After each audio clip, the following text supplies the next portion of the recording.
Salut les Vatotokos, j'espère que tout le monde va bien. Qu'est-ce que vous voulez que je vous dise sur ce match que je viens de voir? À part qu'il a été dégueulasse. Dégueulasse.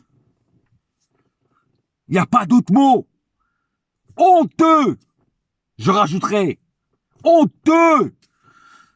Nous sommes des honteux. Des joueurs sur le terrain qui n'ont envie de rien faire, de rien gagner. Vous vous rendez compte qu'on jouait contre les avant-derniers? Nantes, une équipe qui est complètement à la ramasse, qui a des difficultés financières, qui a des difficultés en interne, qui a des difficultés avec les supporters, qui sont avec plein de problèmes. Et ils viennent nous gagner chez nous au Parc des Princes. 2-1, et ça aurait pu faire 3-1, parce que le penalty, il était valable. L'arbitre n'a annulé le penalty, mais le penalty, il y avait penalty. Donc, ils auraient dû gagner 3-1. C'est honteux de la part du Paris Saint-Germain, avec toutes les pseudo-stars qu'on a dans notre club, perdre au Parc des Princes contre une équipe de Nantes. Les Canaries nous ont bouffés, frère. Ils ont fait cuit sur le Parc des Princes et ils nous ont chié dessus. Comme des pigeons qu'on est. Franchement, dégueulasse. Dégueulasse. La première mi-temps, ce n'est pas une première mi-temps digne d'un Paris Saint-Germain. Une purge, la première mi-temps. Même le football de plage est plus intéressant à voir que la première mi-temps du Paris Saint-Germain. Et la deuxième, pareil. Je crois que la deuxième est encore plus dégueulasse que la première. Des joueurs qui sont là, mais qui ne foutent rien. Comment tu veux gagner le titre? Comment tu veux gagner le championnat si tu n'arrives même pas à gagner Nantes, chez toi, au Parc des Princes? Alors qu'est-ce que ça va être contre Lille et contre Lyon, qui sont des équipes beaucoup plus fortes? Même si cette année, on arrive mieux à gagner contre les équipes fortes que contre les équipes faibles. On perd contre Lorient, on perd contre Nantes, on a eu du mal contre Dijon. Mais c'est quoi le délire? C'est quoi le prochain épisode de la saga? Putain, j'en ai marre de voir des matchs de merde comme ça. Cette année, c'est le 7e match qu'on perd. Sur l'ère Qatari, c'était jamais arrivé. Bordel de merde, quand je vois des joueurs qui sont là, mais qui sont pas là, qui sont transparents. Pourquoi vous êtes venus au Paris Saint-Germain, bande de guignols? Vous êtes des guignols. Ce soir, vous avez été des guignols. Franchement, vous êtes des guignols, les mecs. Bravo, les guignols, bravo. Vous êtes super. Par contre, bravo les Nantais, parce que eux, ils sont venus au parc, et pas pouvoir des princes, parce que c'est eux les princes ce soir. C'est les Nantais. C'est pas nous. Il y en a marre de voir des matchs comme ça. Il y en a marre. Putain, qu'est-ce que vous foutez? Putain, qu'est-ce que vous foutez au Paris Saint-Germain? Vous n'êtes pas digne de porter nos couleurs. Vous n'êtes pas digne de jouer sur la pelouse du Parc des Princes. De faire des matchs, des non-matchs comme ça. Vous n'êtes pas dignes, les joueurs du Paris Saint-Germain. Vous êtes des guignols. Ouais, vous êtes des guignols. Et encore, je suis gentil, parce que j'aime pas insulter. Mais ce soir, vous êtes des guignols. Quand je vois le match qu'on a fait, mais c'est honteux, frère. C'est honteux de faire des matchs comme ça. C'est honteux. On va passer aux statistiques du match. Même franchement, tu sais quoi, j'ai même pas envie de faire une vidéo ce soir tellement je suis dégoûté, tu vois, je suis tellement dégoûté. Tu vois, j'ai hésité de faire le débrief, mais j'ai dit non, je dois le faire le débrief par rapport aux gens qui me suivent, je leur dois de faire mon débrief. Mais franchement, j'avais même pas envie de faire un débrief. Tellement j'étais dégoûté. Dégoûté de voir des matchs de merde comme ça. Putain, c'est pas possible. Bon allez, on passe aux statistiques. 11 tirs du côté parisien, 8 du côté nantais, 5 tirs cadrés du côté parisien, 5 du côté nantais. Sauf qu'eux, ils les ont mis au fond. 75% de possession de balle, 25% du côté nantais. À quoi ça sert d'avoir de la possession de balle si tu t'en sers pas? D'ailleurs, plein de déchets techniques, des mauvaises passes, des mauvaises relances, aucun fond de jeu, pas de percussion, très peu de vitesse. On aurait dit les escargots de Bourgogne. Même les escargots de Bourgogne, ils vont plus vite, frère. Les escargots de Bourgogne, quand ils mettent le turbo, ils font fumer leurs coquilles. Vous, même pas. Putain, ça me casse les couilles, je t'en ai connu. Aïe, aïe, aïe. 719 passes du côté PSG, 249 du côté nantais. Vous vous rendez compte que les mecs, ils sont complètement à la ramasse, mais ils gagnent le match. C'est un truc de fou, frère. 91% de précision de passe, 71 du côté nantais. 14 fautes, PSG, 15 du côté nantais. 2 cartons jaunes du côté PSG, 2 du côté nantais. 0 carton rouge, 1 hors-jeu du côté nantais seulement et 1 corner du côté nantais et 9 corners du côté PSG. En 9 corners, on n'a même pas réussi à marquer un but. Non, mais franchement, c'est affreux, quoi. C'est affreux. Il y a pas d'autre mot, c'est affreux. C'est un match affreux.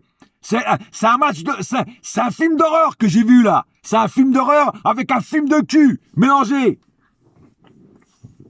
Parce qu'on s'est bien fait mettre la carotte, là, frère. On s'est bien fait mettre la carotte, hein.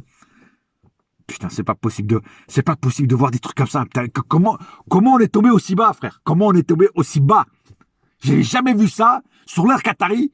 On a passé des mauvais moments avant l'ère Qatari, tu vois. Mais là, c'était normal parce que les joueurs n'étaient pas des top players. C'était des bons joueurs, mais c'était pas des top players, à part quelques exceptions, tu vois. À part Ronaldinho, Paul Leta, voilà. À part ces exceptions-là. Mais là, putain, on a des galactiques, frères, sur le terrain. Et les mecs, ils passent à côté de leur match, hein, au Parc des Princes contre l'avant-dernier. Putain, vous n'êtes pas des galactiques, les mecs. Vous êtes des puddings. Vous êtes des vrais puddings sur le terrain. De la vraie gélatine, tu vois. Quand tu secoues la gélatine, elle tremble. Mais c'est tout. Elle avance pas. Bah, toi, vous êtes tous des gélatineux ce soir. Des gélatineux sans jeu. Ça, c'est le cas de le dire. Bon, on va faire le cas par cas. Navas, pour moi, c'est le seul qui a fait un bon match. Parce que même qu'il s'est pris 2 buts, il a quand même encore aujourd'hui sauvé beaucoup de balles dangereuses. Il nous a fait des bonnes parades. Donc c'est le seul mec que je mettrais dans le top, c'est Navas ce soir. C'est le seul. Parce que tout le reste, ça a été à chier. Dagba et Kerrer. Je vais faire le duo là, tu vois. Dagba et Kerrer. Vous les mettez sur un bateau. Hein? Dagba pousse Kerrer. Qu'est-ce qui reste? Un con sur un bateau. Bah ouais, un con sur un bateau. Parce que autant l'un comme l'autre, vous êtes nuls à chier. Vous êtes nuls à chier. Dagba, c'est faible. Ça mérite pas de jouer à Paris. Le mec, il s'est même pas centré. Il a pas fait un seul centre. Et Kerrer, à part faire des conneries et faire des fautes de merde, tu sais rien faire d'autre, dégage du PSG. Tu n'as pas le droit de porter nos couleurs. Kerrer de merde.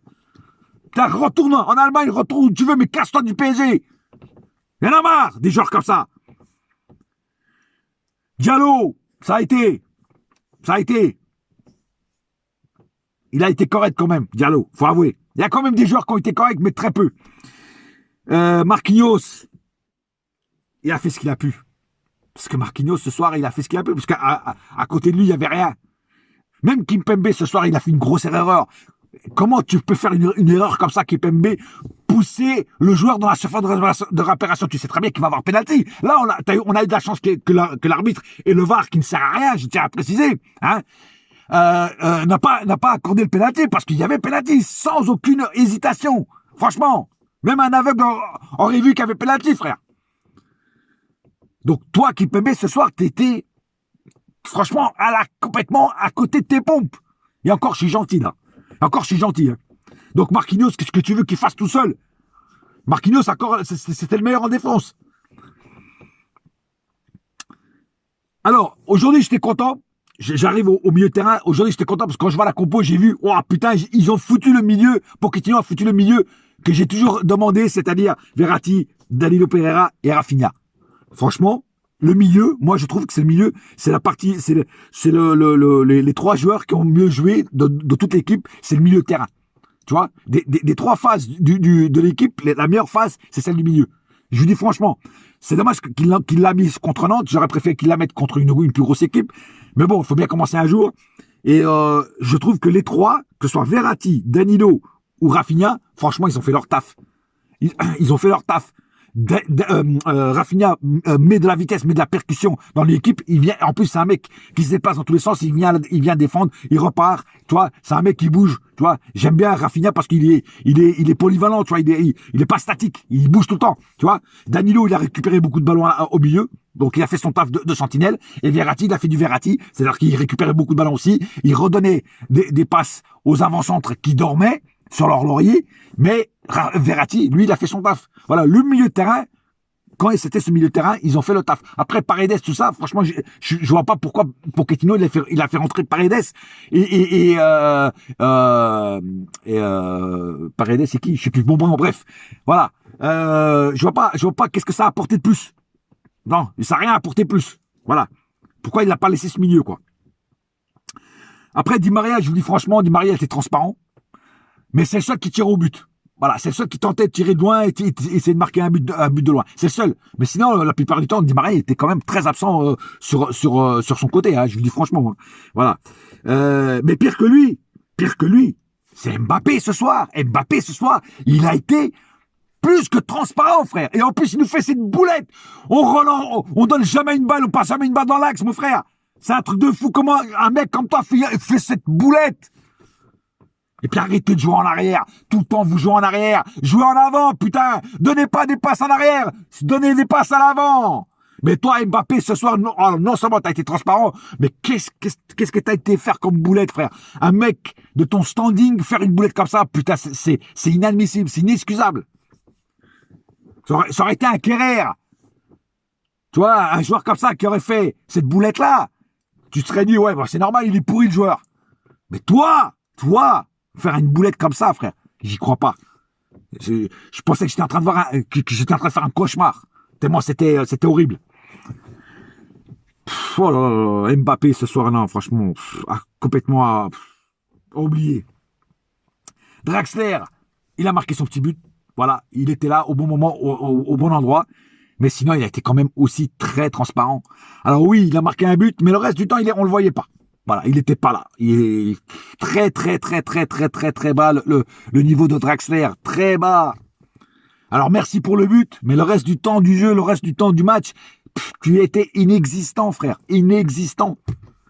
Alors, t'as intérêt de te ressaisir parce que quand j'entends qu'on veut te renouveler, si c'est pour faire des matchs comme ça transparents, alors oui, je sais, t'as marqué le but, mais tu as fait un match transparent. Alors, j'espère que tu vas te réveiller parce que si on te prolonge ton contrat, c'est pour bouger tes fesses sur le terrain et qu'on te voit plus dans les actions de jeu. Parce qu'on ne te voit pas dans les actions de jeu. Et puis après, ils ont enlevé Di Maria. Après, ils ont fait rentrer Icardi. Pourquoi faire rentrer Icardi? Icardi ne sert strictement à rien. Qu'est-ce qu'il a fait? Qu'est-ce qu'il a apporté au jeu? Rien.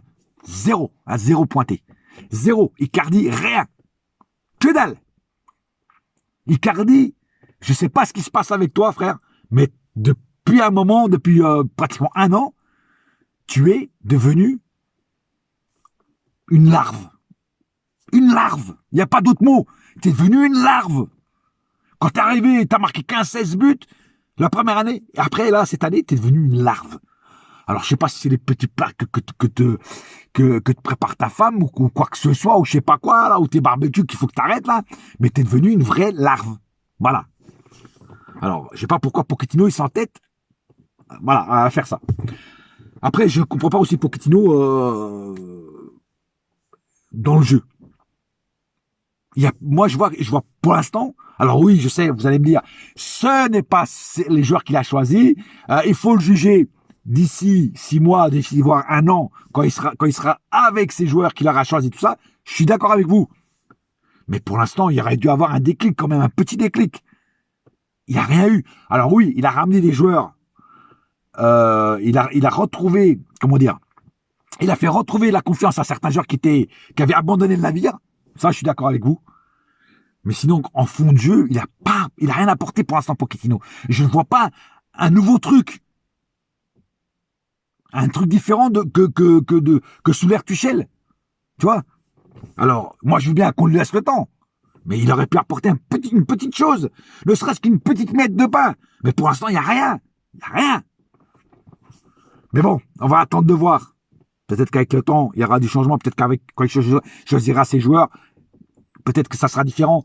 Il y aura aussi un petit coup de balai, un grand coup de balai à donner dans certains joueurs qui ne sont plus, enfin, qu'on n'a plus vraiment plus besoin d'eux à Paris. Et pas la peine de dire les noms, vous savez très bien de qui je parle.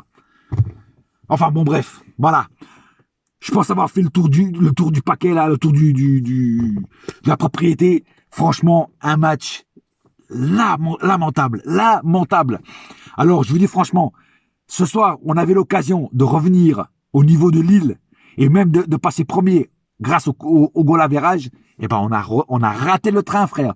Et c'est pas le train, c'est pas le TGV qu'on a raté, c'est la locomotive à vapeur. Parce que on était des traînes savates sur le terrain. Ce soir, on était des traînes savates. Franchement. Non, mais c'est des matchs comme ça, franchement, si c'est pour voir des matchs comme ça, je préfère aller jouer à la belote, hein, frère. Je préfère aller jouer au poker, frère. Je téléphone à 2-3 potes et puis tiens, on va jouer au poker. J'en ai rien à foutre du match du Paris Saint-Germain. Je sais que je vais m'emmerder pendant 90 minutes. Ah ouais, non, mais c'est pas possible, ça. Non, il faut arrêter, là. Faut arrêter. Moi, je vous dis franchement, là, si on gagne pas Lille et on gagne pas Lyon, au revoir le titre. C'est terminé. Allez, et c'est terminé aussi le débrief. Allez, ciao, bonne soirée.